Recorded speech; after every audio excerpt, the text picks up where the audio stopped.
He does that, and suddenly we're all looking around realizing the truth. We're letting this season slip away. Instead of fighting our way out of the crater we dug for ourselves, we're drifting into a full-blown rebuild.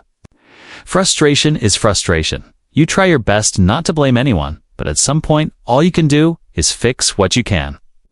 Execute at the highest level possible and become part of the solution. At the end of the day, we simply have to be better.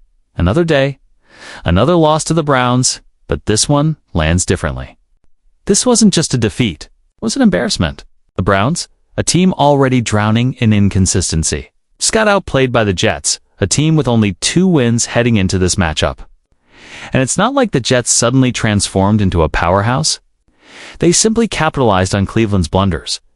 But the real punch to the gut, how the Browns are reacting to this collapse, the moment the game ended. The tension didn't. Myles Garrett, the face of the franchise, the cornerstone of the defense, stepped forward and didn't hold anything back. Garrett openly called out head coach Kevin Stefanski, and the criticism was brutal. He exposed Stefanski for hiding behind the convenient rebuild narrative. According to the coach, the reason they're losing is because the team is in the process of rebuilding. Garrett wasn't buying a word of it. He made it crystal clear. No team should allow an entire season to evaporate under the excuse of rebuilding. Not this team. Not with this talent. Stefanski is now under immense pressure, and rightfully so. Losing games is one thing, but when your defensive leader publicly challenges your direction, it exposes serious cracks in the foundation. The rebuild excuse won't survive much longer. And Garrett's anger reflects exactly how Browns fans feel right now. It's that simple, he said. I was frustrated.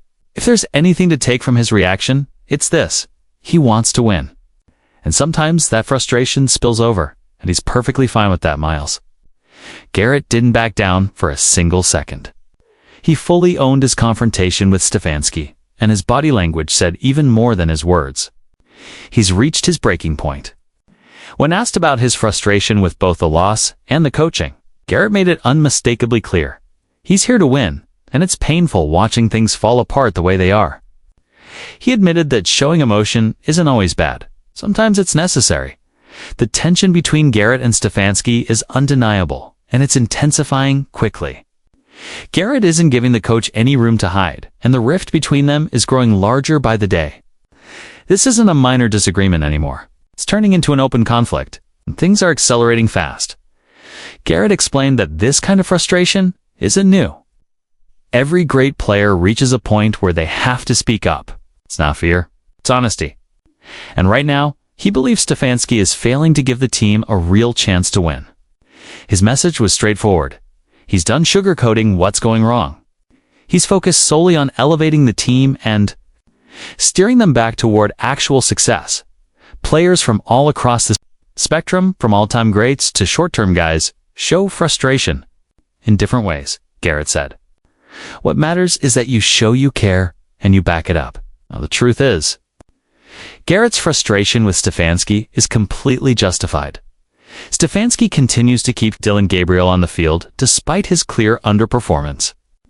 Gabriel failed to produce a single interception on defense, took an unacceptable number of sacks, and fell apart under pressure repeatedly. Everyone can see it, the fumbling mechanics, the hesitation, the meltdown moments. The lack of growth in Gabriel's game is becoming painfully obvious, and you can send the next part when ready. It's obvious the situation isn't improving, in fact. It's deteriorating fast. Gabriel may have opened the game with confidence, but by the end of the second quarter, his pocket presence had completely evaporated. As the opposing defense intensified their pressure, he collapsed under it. Every time the heat came his way, he looked overwhelmed and got swallowed up by the pass rush. Take this play. For example, Gabriel took the snap and drifted backward slowly, even though he had a clear opportunity to step up into the pocket more decisively. When it came time to release the ball, he was trapped in a collapsing pocket, and with the defense's size and leverage, he was brought down with embarrassing ease. His reaction to pressure simply wasn't where it needed to be, not even close. And this wasn't a one-off issue.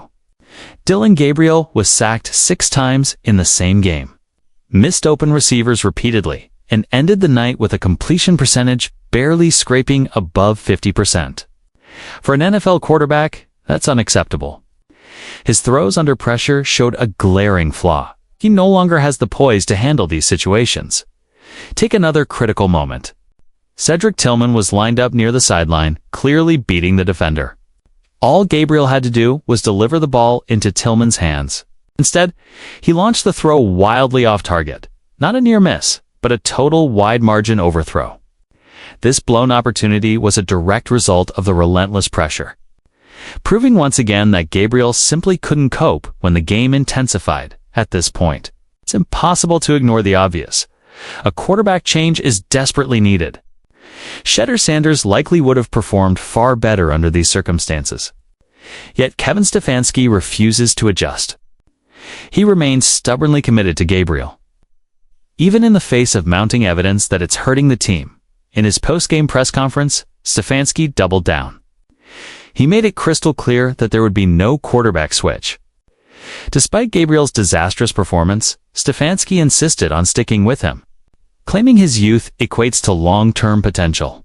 His stubbornness is now strangling the team's productivity, and even as players publicly express dissatisfaction, refuses to budge. Here's what he had to say. "Yeah, we're going to stick with Dylan.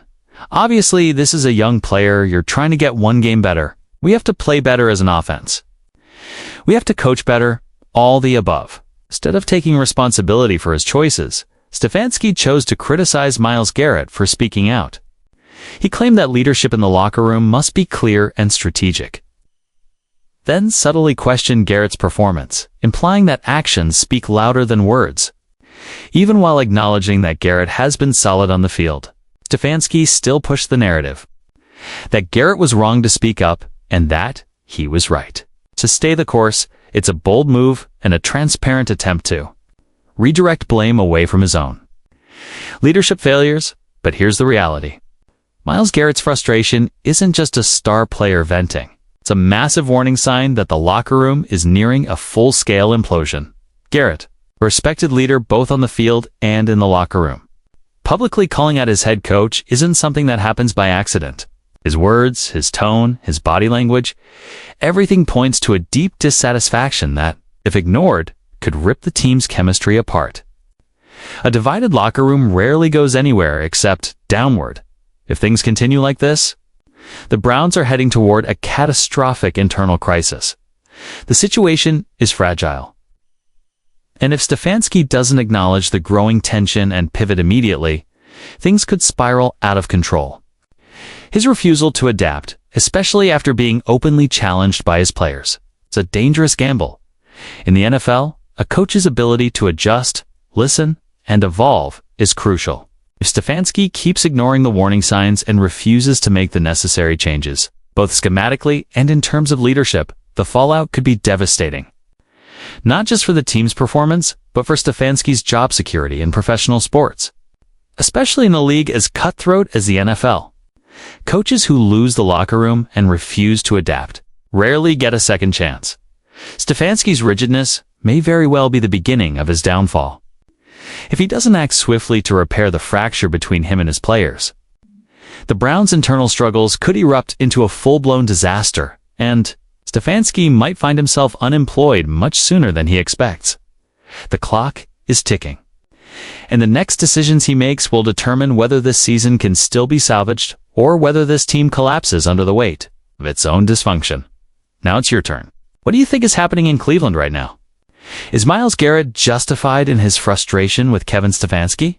Or is he crossing a line by publicly criticizing his coach?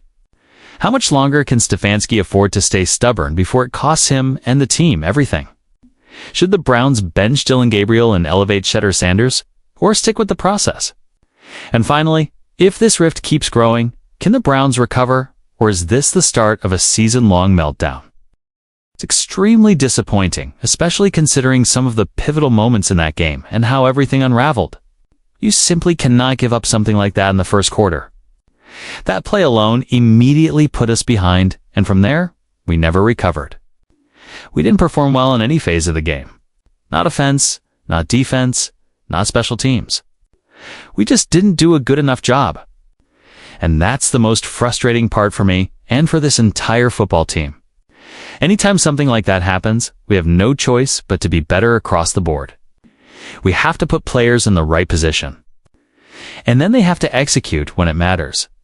Kevin Stefanski was visibly irritated after the crushing loss to the Jets. And he didn't shy away from addressing Dillon Gabriel's disastrous performance. Gabriel faced relentless pressure, was sacked multiple times, and ended the game with a completion rate barely hovering around 50%. His decision-making was questionable, and several plays bordered on catastrophic. Had the Jets been more precise, Gabriel could have easily thrown 2 or 3 interceptions, mistakes that likely would have ended his run as the starter, opening the door for Shedeur Sanders. Stefanski made it clear Gabriel's performance was nowhere near acceptable. There are things we need to clean up, staying on the field, scoring points. Early on, there were some good moments heading into halftime, getting that field goal executed. But there's plenty to clean up. Stefanski expressed clear frustration with the offense as a whole. When asked about Gabriel's start, Stefanski admitted that Dillon and the offense showed flashes early, but completely collapsed when it was time to finish. Yes, there were glimpses of potential, but the overall mess overshadowed everything positive. Stefanski emphasized that Gabriel isn't helping in the effort to fix things. Instead, his poor play is creating more pressure on the coaching staff and making Stefanski's job significantly harder. And then, the situation escalated after the game. Miles Garrett, the unquestioned leader of the defense, stepped to the podium and didn't hold back. Garret openly criticized Stefanski, specifically attacking his constant habit of leaning on the rebuild excuse. While Stefanski has repeatedly blamed the team's struggles on the rebuilding process, Garret made it clear he's not buying that narrative at all. There is no justification for letting an entire season go to waste in the name of rebuilding. With Garret calling out his own head coach publicly, Stefanski is now facing even more pressure. Losing games is one thing, but when your most respected player challenges your leadership, the ripple effect is enormous. Myles Garrett wasn't backing down. He does that, and I think we all look around and say we're letting it go. We're falling into a rebuild instead of focusing on this year and trying to find a way out of the hole we dug ourselves. Garret fully owned his frustration, and his body language made it obvious he's reached his limit. When asked about the loss in Stefanski's leadership, Garret made it crystal clear. He wants to win. And when things don't go the way they should, the frustration becomes impossible to hide.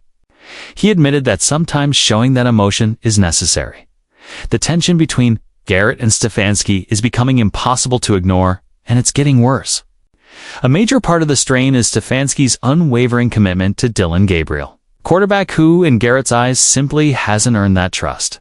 I was frustrated. If they take anything from me, it's that I want to win. And sometimes it spills over, and that's okay. Garret stressed that his irritation with Stefanski and the game plan isn't new.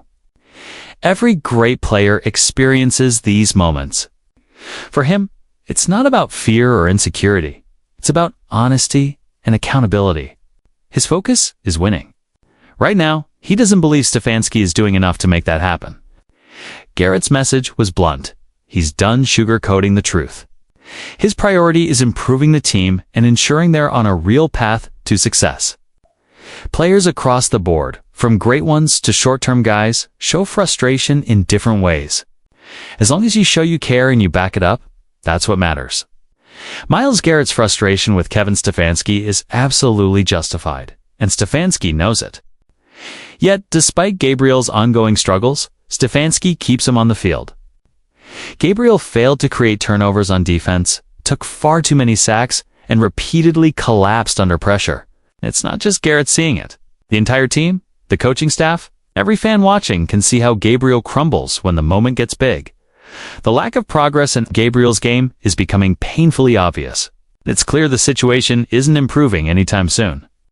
Gabriel may have opened the game with confidence, but by the end of the second quarter, his pocket management had completely evaporated.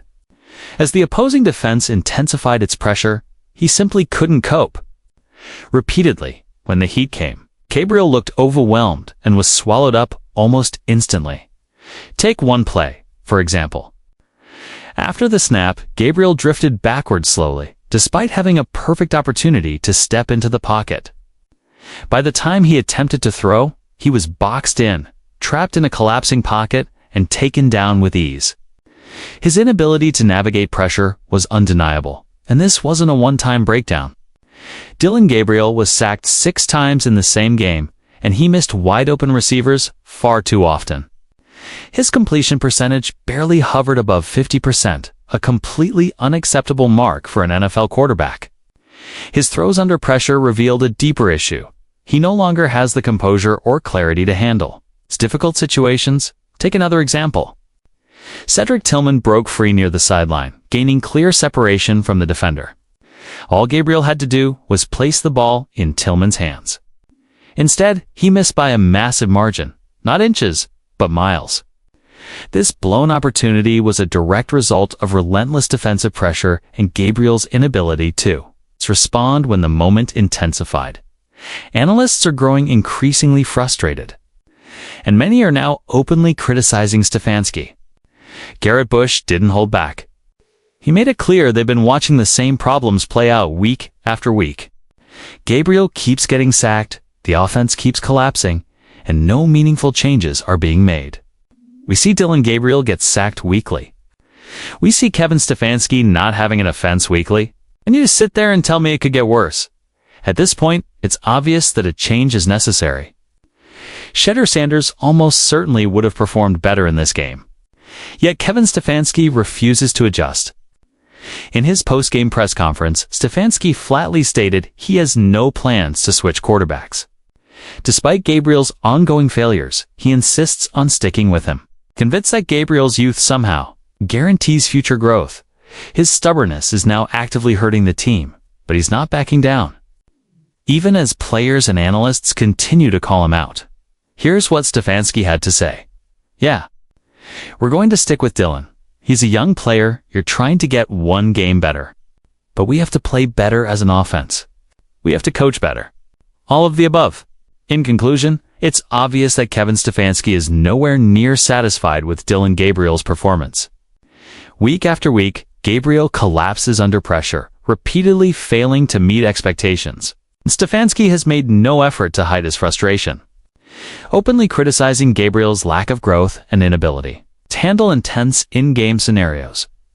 But what's truly alarming is Stefanski's refusal to even consider Shedeur Sanders as an alternative. Even as Gabriel's struggles continue to drag the team down, Stefanski remains unshakably loyal to him. That unwavering support, despite clear underperformance, is raising serious concerns among analysts, players, and fans who have watched the same issues unfold every single week. This refusal to adapt signals a dangerous level of stubbornness, one that could have devastating consequences for both the team's success and Stefanski's future. In professional sports, especially in the NFL, failing to adjust is viewed as a clear sign of weak leadership. And Stefanski's unwillingness to make changes could very well cost him his job. The pressure on Stefanski is mounting. His inability to make the necessary quarterback change reflects a troubling lack of strategic vision and adaptability, qualities every successful coach must have. With players like Myles Garrett openly criticizing the coaching staff and analysts questioning his decisions, Stefanski is running out of time. If the Browns continue to underperform with Gabriel at the helm, the front office may be forced to make a change, not at quarterback, but at head coach. At this point, it's not just Gabriel's future at risk, it's Stefanski's as well. So what do you think? Is Kevin Stefanski making a mistake by sticking with Dillon Gabriel despite his consistent struggles? Does Gabriel still have the potential to rise, or is it time for a change? How long should Stefanski continue placing his faith in Gabriel before making a switch? With players like Miles Garrett openly calling out the coaching staff, is Stefanski blind to reality? Could this decision ultimately cost him his job if the team continues its downward spiral? So good to have him out there. Jimmy Haslam has done it again, applying pressure and pushing Kevin Stefanski to make the bold, long-awaited decision, naming Shedeur Sanders as QB2 for the upcoming showdown against the Jets. After days of swirling rumors and relentless media speculations surrounding Shedeur's injury status, the moment Browns fans have been waiting for has finally arrived, under immense scrutiny from fans, analysts, and reporters. Kevin Stefanski has officially made his announcement. Shedeur Sanders will be the No. 2 quarterback for this critical matchup, and there's a very real possibility we could see him take the field if the opportunity presents itself. Stefanski acknowledged the tireless work Shedeur has put in, fighting to return to form and prove he's ready. While there was some hesitation early on, Stefanski now appears ready to give Shedeur a legitimate chance to reclaim his momentum. But this raises one massive question. Is this the beginning of Shedeur Sanders' redemption arc? Or is there something deeper going on behind the scenes? Before we get to that, let's break down what this decision really means for Shedeur and what fans can expect moving forward. Sometimes leadership comes through words. Sometimes through actions. And asked how Aaron Glenn's refusal to name a starting QB impacts the Browns' preparation, Stefanski didn't hesitate. We know both these quarterbacks. They're different, but they're both very, very good players. Dangerous players. We could see both of them in the game. We have to be prepared. Kevin Stefanski didn't stop at naming Shedeur QB2. He made it crystal clear that Shedeur Sanders is a special talent. Stefanski emphasized there's no obligation to stick with only one quarterback through the entire game. He made it clear the coaching staff is open to using both QBs situationally, depending on the flow of the game, though they play with different styles. Stefanski voiced complete confidence in their abilities, praising both quarterbacks as crazy good and promising that the team is fully prepared for any scenario that unfolds. And then Stefanski went even further, offering his strongest endorsement of Shedeur Sanders. Yet Stefanski's perspective on Shedeur has clearly evolved in a recent press conference. Stefanski openly praised Shedeur's pedigree, highlighting the powerful influence of his upbringing, with a father who excelled at the highest levels of football. Shedeur has been surrounded his entire life by legendary players, elite coaches, and championship-level wisdom. Stefanski was explicit. Shedeur's collegiate achievements speak for themselves. And when the time comes for him to step onto the field in Cleveland, no additional explanation will be required to understand the kind of quarterback he truly is. We talked about all sorts of football, scheme, everything. He's someone who's grown up in this game. He obviously played it at a high level. Stefanski also reflected on how environment shapes greatness. We're all a product of our environments. And the environments he's been in have set him up really well. Shedeur Sanders has been groomed for high-stakes football since childhood, and Stefanski believes that background will translate seamlessly when the moment arrives. A surprising shift. Stefanski softens his stance on Myles Garrett. Not only did Stefanski adjust his tone toward Shedeur, but he also made a notable pivot regarding Myles Garrett. Rumors had been circulating that Garret could be traded after publicly criticizing Stefanski's leadership. But Stefanski has now taken a completely different approach, he acknowledged.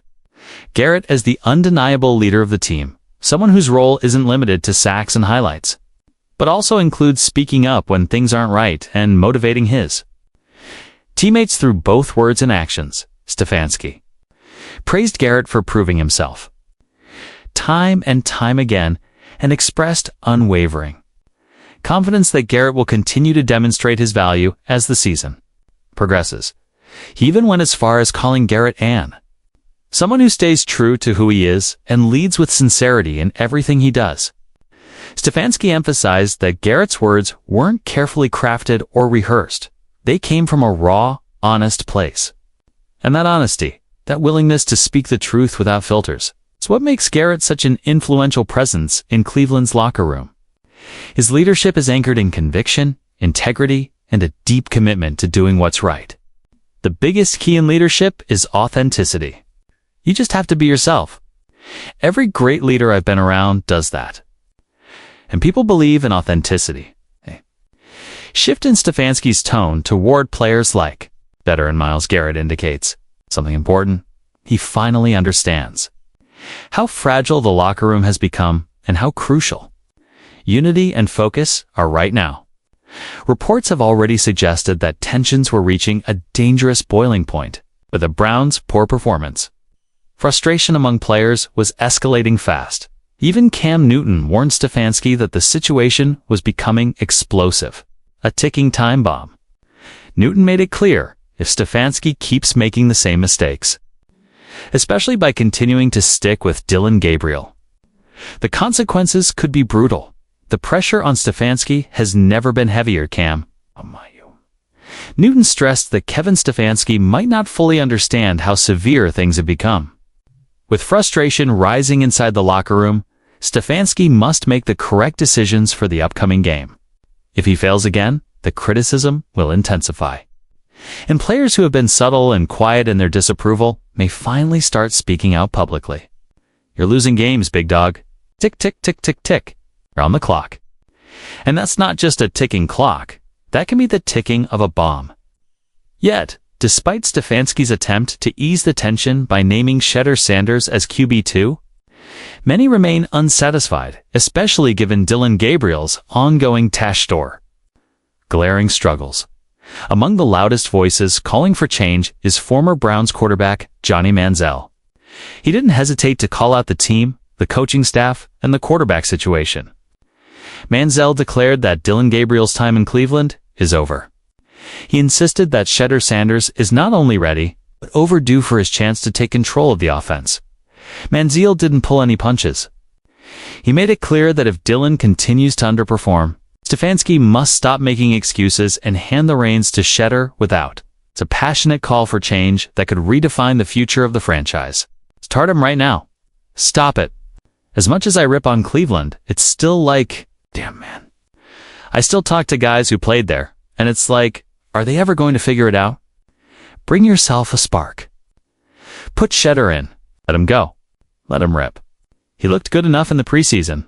He's been sitting there. Thank you guys. See you next video.